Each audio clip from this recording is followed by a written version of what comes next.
안녕하세요. 뉴스에선 전부 다 말해주지 않는 부동산의 비하인드를 알려드립니다. 뉴말부입니다. 여러분, 서울 부동산 시장을 뒤흔들 수 있는 강력한 소식이 나왔습니다. 바로 무려 5년 만에 잠실, 삼성, 대치, 청담동, 이른바 강남 4대 핵심 지역에서 토지거래 허가구역이라는 규제가 해제됐기 때문인데요. 이 소식이 전해지자마자 해당 지역 부동산 시장은 벌써부터 출렁이기 시작하면서 빠르게 변화가 감지되고 있는 중입니다. 오늘 영상에서는 이번 규제 해제가 과연 부동산 시장에 어떤 영향을 끼치게 될지, 그리고 그 여파는 어디까지 미치게 될지, 추가적으로 논의되고 있는 부동산 관련 규제 완화 정보 등의 이야기를 하나씩 짚어드리도록 하겠습니다. 끝까지 많은 시청 부탁드리고요. 자, 그럼 오늘의 주제 본격적으로 시작합니다. 우선 토지거래 허가구역이 해제됐다고 하는데 과연 무엇인지부터 알아야겠죠? 짚고 넘어가겠습니다. 토지거래 허가구역, 일명 토허제는 쉽게 말해 부동산 가격이 급등할 것이 우려되는 지역에 대해서 투기적인 거래를 막기 위해 도입된 제도입니다. 일정 규모 이상의 주택이나 상가, 토지 등을 거래할 때 관할 구청장의 허가를 받아야만 하게 되고요. 직접 거주 혹은 운영을 할 목적이 아니면은 매수를 아예 할 수 없도록 설정한 구역을 이야기합니다. 이 구역을 매수하게 될 경우에는 매수자는 2년 동안의 실거주 의무가 부과되는 게 특징인데요. 즉, 전세를 끼고 매수를 하는 일명 갭 투자가 원천적으로 차단이 됐었다는 게 특징입니다. 그동안 서울 시내 토지거래 허가구역으로 지정됐던 곳은 이른바 잠삼대청으로 불리는 국제교류복합지구 일대와 압구정동, 여의도동, 목동, 성수동 등 주요 재개발 재건축 단지, 그리고 신속기획 및 공공재개발 후보지 등 총 65.25제곱킬로미터 정도 되는 규모였습니다. 문제는 이 제도가 부동산 가격 안정을 취지로 도입되긴 했지만 규제가 서울 내에서 광범위하게 적용되다 보니까 거주 이전의 자유나 재산권을 침해한다는 지적이 계속해서 나왔었습니다. 주변 다른 지역에서 풍선 효과처럼 오히려 가격이 오르는 등 효과가 제한적으로만 작용했기 때문에 비판 역시도 거세게 일었었는데요. 그런데 올해 들어 오세훈 시장이 전격적으로 이 토허제를 해제할 뜻을 공개적으로 밝히면서부터 변화의 바람이 불기 시작했습니다. 지난 1월 14일 오세훈 서울시장은 규제 풀어 민생 살리기 대토론회라는 걸 열고 약 3시간 정도 시민들과 직접 토론하는 시간을 가졌었는데요. 이날 오 시장은 올해의 시정 목표가 규제 철폐에 있다고 밝히면서 총 8개의 규제 철폐 방안을 발표했습니다. 그런데 그중 5개가 부동산과 관련된 규제를 완화하겠다는 내용이라서 주목을 받았었는데요. 이날 행사의 하이라이트는 토허제와 관련된 시민과의 토론에서 나왔습니다. 강남 지역에 있는 토허제 규제를 철폐해달라는 한 시민 토론자의 요청이 있자 오 시장은 특단의 시기에 선택됐던 토지거래 허가제의 해제를 적극적으로 검토 중이라면서 조금만 기다려주시면 조만간 생각을 정리해서 발표하겠다라고 답을 줬어요.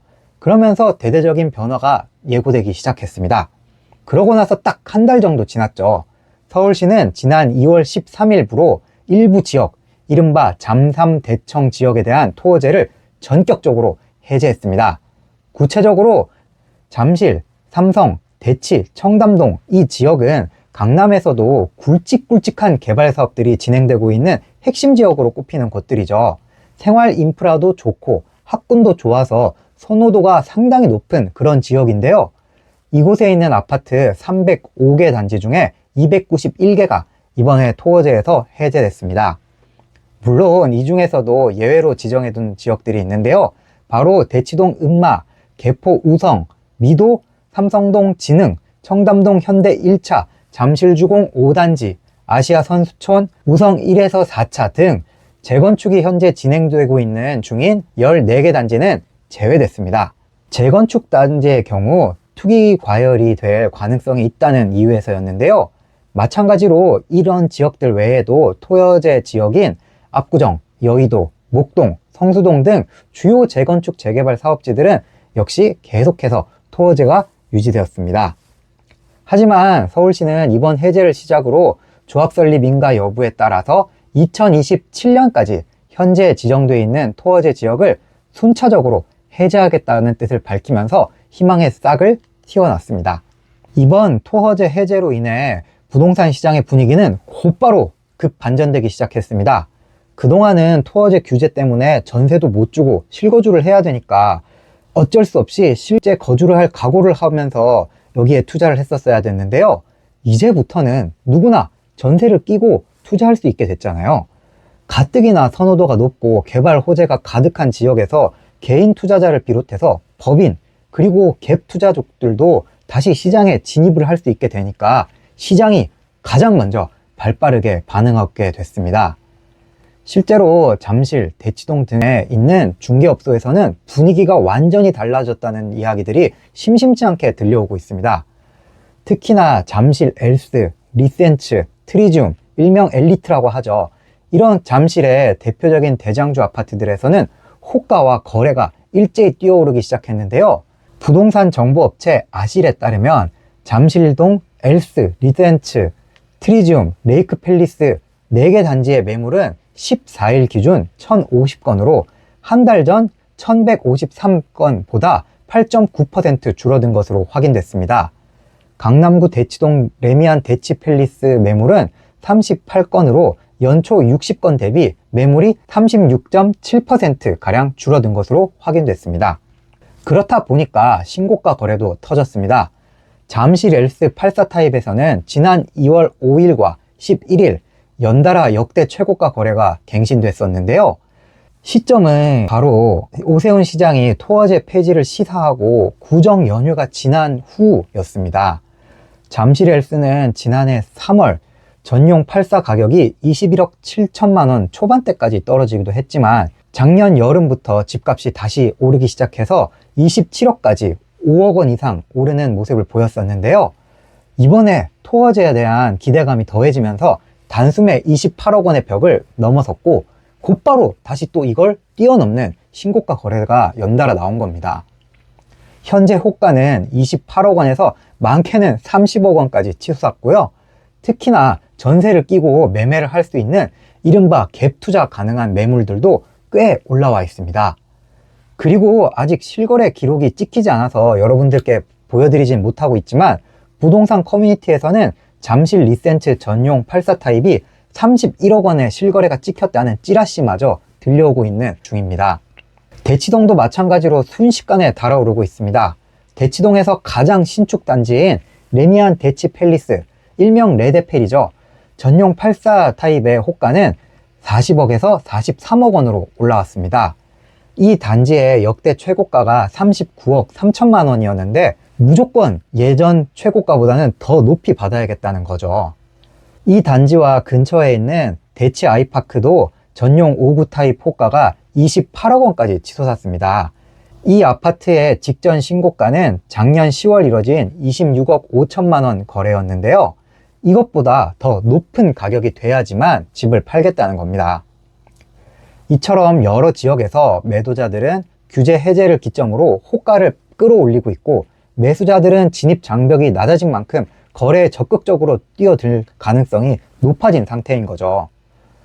문제는 이번 토어제 해제 조치의 파장이 잠, 대청 지역에만 국한되지 않을 거라는 데 있습니다.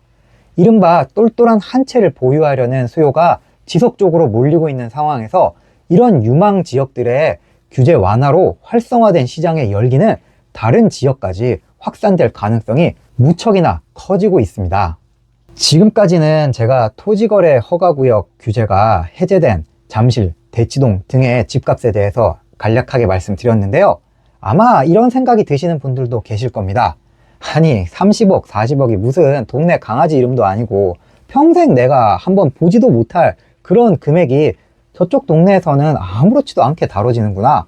나랑은 관계도 없는 영 딴 세상 이야기인데 내가 굳이 이런 것까지 알고 있어야 돼? 그런데 여러분, 여기서 생각이 멈춘 채 눈과 귀를 닫게 된다면 부동산 시장에서 여러분들은 완전히 멀어지게 되고 결국 그건 내 집 마련의 꿈도 그만큼 멀어지게 된다는 걸 의미하게 됩니다. 제가 왜 잠실 얘기를 가져왔겠습니까, 여러분? 여러분들이 반드시 기억해 줘야 되는 게 돈이 있든 없든 간에 부동산에 관심을 두고 살아가실 분들이라면 적어도 잠실 집값만큼은 반드시 체크하고 넘어가야 되기 때문입니다. 그도 그럴 것이 잠실은 부동산 시장에서 가장 민감하게 반응하는 바로미터 지역이기 때문이죠. 부동산이 일반 제품과 다르게 어려운 것 중 하나는 상품마다 다양한 특성이 있어서 적정한 가격을 책정하기 힘들다는 건데요. 우리가 백화점이나 마트에서 물건을 살 때 한번 생각해 보세요. 진열대에 쫙 나와 있는 제품들을 하나하나 앞뒤를 꼼꼼하게 살펴보고 뭐 흔들어 보고 해서 사지는 않지 않습니까? 왜냐? 앞에 있는 제품이냐 뒤에 있는 제품이나 전부 다 사실 다 똑같은 제품이라는 믿음이 있고 실제로 그렇다는 걸 모두가 알고 있잖아요. 그냥 손에 잡히는 걸 사도 크게 다를 바 없다는 얘기죠. 그런데 잠실에 있는 엘스, 리센츠, 트리중, 이 잠실 엘리트 지역은 입지와 연식, 평형까지도 모두 다 비슷한 아파트가 몇천 세대나 있기 때문에 이 아파트 시장에서 굉장히 드물게 표준화가 잘 이루어져 있는 지역으로 꼽힙니다. 이렇게 표준화가 잘 돼 있다는 건 투자하기에도 정말 좋은 상품이라는 거예요. 그래서 그동안 잠실 지역은 집값 상승기든 하락기든 제일 먼저 시장에 민감하게 반응하는 그야말로 부동산 시장의 리트머스지와 같은 역할을 해왔습니다. 여기에 잠실은 입지상 강남의 진입관문과도 같은 곳이죠. 많은 분들이 송파구에서는 가장 선망하는 지역으로 꼽지만 강남에서는 살짝 아래에 있는 지역으로 평가하는 게 대부분입니다. 이런 잠실에서 이번에 토지거래 허가구역이 해제된 이후 호가로 불렀던 84타입 30억 매물이 실거래가 찍힌다. 그때부턴 시장에서 받아들이는 인식 자체가 완전히 뒤바뀌게 됩니다. 잠실보다 상급지에서는 아니 잠실이 이 정도인데 우린 그럼 더 받아야 되겠네 라는 심리가 일어나게 되고요. 잠실을 동경해오던 지역에서는 우리도 잠실보다 조금 못하긴 하지만 그래도 그렇게까지 쳐줄 필요는 없잖아, 키 맞추기를 해야지 라면서 동반 상승하는 효과가 일어나게 되는 거죠. 실제로 단군 일의 최대 단지죠, 올림픽 파크 포레온에서는 지난 2월 14일 26억 5천만 원의 실거래가 기록이 찍혔습니다. 잠실보다 입지 조건은 떨어지지만 최신식 단지인데다가 대한민국에서 가장 거대한 커뮤니티를 가지고 있는 핵심 단지죠. 아니나 다를까 올림픽 파크 포레온에서는 앞서 작년 말 27억 원 실거래가 기록이 찍었다가 해당 거래가 취소되면서 25억 원의 벽을 넘어서지 못하고 있었는데요. 이번에 토어제 해제됐다는 이야기가 나온 바로 다음 날인 2월 14일 26억 5천만 원의 실거래가가 찍혀버리면서 상방이 열려버렸습니다. 잠실과의 갭을 그만큼 빨리 메우겠다, 이런 생각인 거죠. 이렇게 토어제 폐지로 인해서 상승세가 옆 동네까지 번지지 않기 위해서는 굳이 저 비싼 동네까지 내가 돈 들여서 가지 않더라도 우리 동네에도 좋은 아파트가 많이 그리고 싸게 지어지면 사실 갭을 메울 필요가 없어지게 됩니다. 하지만 앞으로 2, 3년간 서울 내 아파트 공급이 역대 최저치가 확정된 상황에서는 저쪽에서 불이 붙으면 나머지 지역들도 집값이 연쇄적으로 따라가게 돼버릴 가능성이 큽니다. 실제로 오세훈 시장이 토어제 폐지 뜻을 밝힌 이후 강남 3구와 가장 가까이 있는 강동구에서는 변화가 일어나기 시작했습니다. 한국부동산원에 따르면 2월 첫째 주까지 마이너스 행보를 이어가던 강동구 아파트 값은 2월 둘째 주가 되자 큰 폭으로 상승하는 모습을 보였는데요. 여기서 2월 첫째 주가 마이너스가 될 수밖에 없었던 게 사실은 착시 효과예요. 이때 데이터들은 구정 연휴 마지막 날인 1월 31일의 거래밖에 통계에 집계되지 않은 거거든요. 그렇다 보니까 기존의 데이터들과 함께 섞여서 하락으로 잡히게 된 겁니다. 하지만 이 사이에 선수들은 이미 다 움직이고 있었죠. 결국 그렇다 보니 그 사이에 이뤄진 거래들이 2월 둘째 주에 돼서는 시장 데이터들에 반영이 되면서 강남 3구의 움직임을 곧장 따라가는 그런 모습으로 나타나게 된 겁니다. 만약 이러한 강세가 계속해서 유지될 경우에는 강동구로 옮겨붙은 상승세가 강동구에 그치지 않고 마용성 지역과 동작구, 여의도, 목동 등 순차적으로 서울 다른 지역으로 확산이 되면서 분위기가 동반 상승하게 되는 그림으로 이어지게 될 우려를 가져오게 됩니다. 자, 그럼 정리해 보겠습니다. 첫째, 서울 핵심 지역인 잠실, 삼성, 대치, 청담동에 적용되던 토지거래 허가구역이 해제가 되면서 일대 부동산 시장이 급작스럽게 뜨거워지고 있는 중입니다. 일부 단지는 불과 며칠 만에 집값이 수억 원 상승하는 등 변화의 바람이 이미 거세게 불어오고 있습니다. 둘째, 이번에 토어제에서 해제된 잠실은 부동산 시장에서 바로미터 역할을 해왔던 지역인 만큼 앞으로 일어날 변화를 예의주시할 필요성이 정말 큽니다. 잠실은 전국에서 보기 드물 정도의 아파트 시장이 표준화된 곳이라는 점에서 향후 시장의 향방을 가늠할 수 있는 지표 역할을 할 수 있습니다. 이 점 꼭 기억해 두시기 바랍니다. 셋째, 토허제 폐지로 인한 열기가 인근 지역으로 조금씩 이미 옮겨가고 있는 중입니다. 지금과 같이 공급이 부족한 상황에서는 이 상승세가 연쇄적으로 다른 지역으로 옮겨붙을 가능성이 큰데요. 관건은 이 효과가 어디까지 얼마나 번지게 될 것이냐겠죠. 물론 단순히 1, 2주 정도 집값이 반등했다고 이제부터 대세 상승장이 된다 라고 생각하는 건 굉장히 섣부른 판단입니다. 토어제가 폐지되면서 단기적으로는 강남 집값을 끌어올릴 가능성이 있는 건 분명한 사실이지만 이건 사실 5년 동안 강제로 묶여있던 집값이 제자리를 찾아가는 과정이라고 볼 수가 있습니다. 다른 지역들이 올라가고 있을 때 이 지역들은 꽁꽁 규제로 묶여 있다 보니까 남들 올라갈 때 못 올라간 부분이 있거든요. 게다가 이렇게 높은 집값을 감당할 수 있는 사람들이 과연 얼마나 나올 수 있느냐도 분명히 지켜봐야 될 문제고요. 작년보다 나아지긴 했지만 여전히 금리는 높은 수준이라고 체감되고 있고 대내외 경제의 불확실성 역시 어느 때보다 높다는 점 때문에 과거와 같이 단기간 내 서울시장이 단숨에 불장이 돼버릴 가능성은 그렇게 크지 않다고 생각하고 너무나 이른감이 있다고 판단하고 있습니다. 무엇보다도 부동산 시장은 절대 한 가지의 변수로만 움직이는 시장이 아니거든요.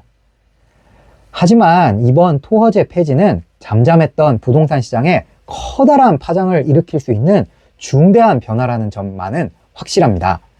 이런 상황에서 만약 금리가 더 떨어지고 추가적으로 부동산과 관련된 규제들이 더욱더 완화되는 등의 호재가 잇따를 경우에는 부동산 시장의 변화의 바람은 얼마든지 더 가속도가 붙을 가능성이 있다는 점을 꼭 염두에 두시고 당분간 이 연쇄적으로 발생할 수 있는 시장의 변화가 어디까지 미치게 될 것인지를 예의주시하시면서 시장을 살펴보시길 당부드립니다. 오늘 제가 준비한 내용은 여기까지입니다. 영상이 도움되셨다면 그냥 가시지 말고 구독과 좋아요 꼭 눌러서 응원해 주십시오. 알림 설정도 부탁드리고요. 그럼 전 뉴스에선 전부 다 말해주지 않는 진짜 부동산의 이야기로 다시 돌아오겠습니다. 다음에 만날 때까지 모두 안녕!